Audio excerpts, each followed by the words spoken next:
দাদা ফুচকা দিন না। 1 মিনিট দাঁড়ান ম্যাডাম। এই নিন ম্যাডাম, ধরুন এটা।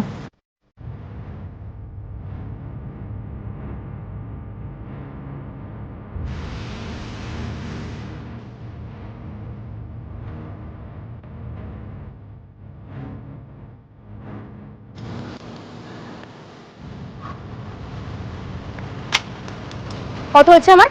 না দিদি ভাই, আপনার কোনো টাকা দিতে হবে না। টাকা দিতে হবে না মানে? কেন? আমি ফুচকা খেয়েছি, টাকা কেন দেবো না?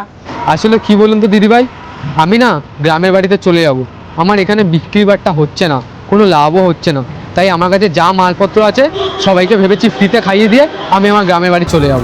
কেন, এমন কি হয়েছে? আসলে কি বলুন তো দিদি ভাই, আপনাকে তো বললাম আমি এখানে অনেক দিন ধরেই ফুচকার ব্যবসা করছি, কিন্তু আমার সেরকম কাস্টমার হয় না, কেউ খেতেও আসে না। 2-1 জন হয়, তাও বিক্রি করে লাভ তুলতে পারি না।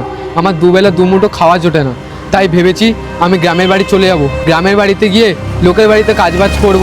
আর তার থেকেও বড় কথা, আমি এখান থেকে গ্রামের বাড়ি গেলে আমি আমার মার সাথে থাকতে পারবো, মার দেখভাল করতে পারবো, মার খেয়াল রাখতে পারবো। তার থেকেও বড় কথা, মায়ের খুব শরীর খারাপ।